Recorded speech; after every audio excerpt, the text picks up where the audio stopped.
বিকেল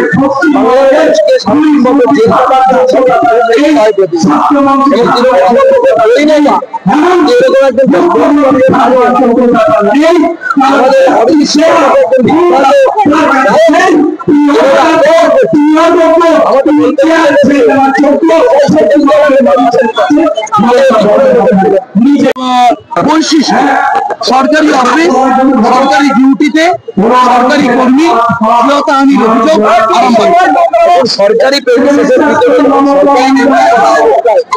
কোন মহিলা যদি ইজ্জতের উপর আজ আছে, কোন মহিলাকে যদি শ্লীলতাহানির শিকার হতে হয়, কোন মহিলার সম্ভব গালাগালি করে হতে হয়, এটা প্রমাণ করে আপনার আইনগুলোর উপরে আপনার পুলিশের উপরে কারো ভয় নেই। আপনি কোথায় কোথায় সুন্দর করেছেন ব্যবস্থা থাকে, আমি এটা বারবার বলছি। সেই জন্য আমাদের দাবি শুধু একটি অপরাধীর শাস্তি নয়, অপরাধীর শাস্তি নয়, যারা একটি অপরাধের সাথে যুক্ত। আমাদের দাবি যারা এই ব্যবস্থাটাকে সেট করেছে, যারা এই ব্যবস্থাটাকে চালাচ্ছে, অপরাধী মেন অপরাধী তার পদত্যাগ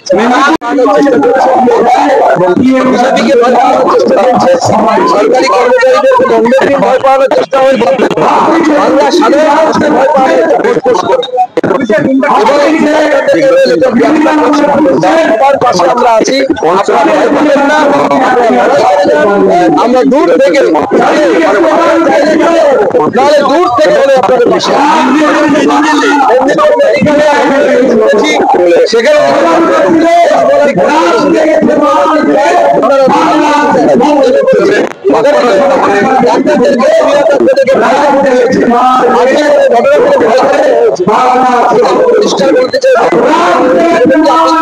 সীমা ছাড়িয়ে যাচ্ছে।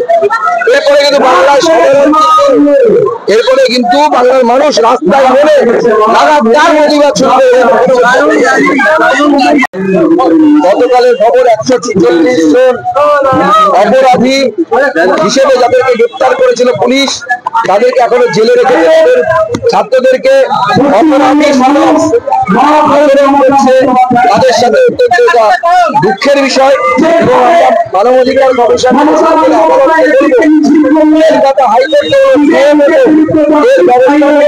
নাহলে ছাত্রদের ভবিষ্যৎ নষ্ট হয়ে যায়, তাদেরকে জেলের ভেতরে ডিগ্রি দেওয়া হচ্ছে।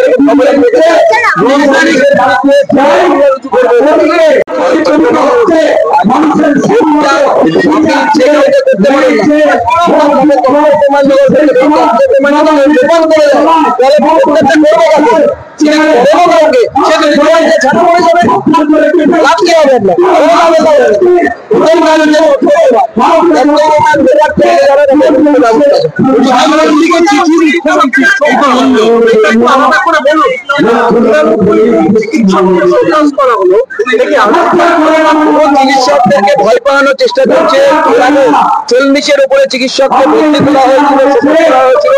আপনারা ভয় পাবেন না, আপনারা লড়াই করুন। প্রয়োজনে চান আমাদেরকে ডাকুন, আমাদের সাথে আছি, পাশে আছি।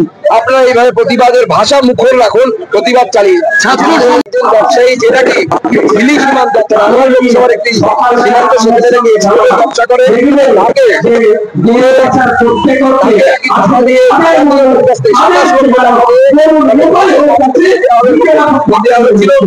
অভিষেক ব্যানার্জির অফিসেও তাকে ডেকে নিয়ে যাওয়া হয়। এই ধরনের দুর্নীতি চলছে, স্বাভাবিক সব জায়গায় আছে। অভিষেক বন্দ্যোপাধ্যায় পেপার কিনে নিচ্ছে, 5 হোটেল কিনে নিচ্ছে, কোনো কিছু তো বাকি রাখছে না। এরপর আমাদের যেদিকেই তাকাবো জমি বা রোজভ্যালি কাণ্ডের সুখবর যারা তাদেরকে টাকা ফেরত দিল, এবার আমানতকারীদের টাকা ফেরতের প্রক্রিয়া শুরু হওয়ার আশা। প্রধানমন্ত্রী আমাদেরকে সবাইকে প্রতিশ্রুতি দিয়েছিলেন, টাকা তিনি ফেরত দেওয়ার ব্যবস্থা করেছেন। সেই টাকা ফেরত দেওয়ার কাজ শুরু হয়েছে। আমি ওদিকে ধন্যবাদ জানাবো এই ব্যবস্থা নেওয়ার জন্য। আমি চাইবো সকল আমানতকারী তার টাকা ফেরত পাক, গরিব মানুষকে পাচ্ছে। পুরোটাই মিথ্যে, সত্যি নেই। আজকে এখন মুখ খুলবে অনেক। আমরা তো সেই সময় শুনেছিলাম শহীদ তাপসী মল্লিককে রেপ করেছিল, কিভাবে সেই শহীদ আদৌ কি সব বাইরে আসছে, সব সমস্ত এলাকায় মমতা বন্দ্যোপাধ্যায় দিয়ে সাজিয়েছিল, আদৌ কেউ নন্দীগ্রাম এবং মেদিনীপুরে ওই ধরনের কোনো ঘটনা ঘটেনি। তৃণমূল কংগ্রেসের তারপরে হ্যাং হ্যাং করে ঘ্যাং ঘ্যাং করবে না। আগে নিজে বাংলায় কথা আছে, আপনি ধর্মে পরে শেখাও।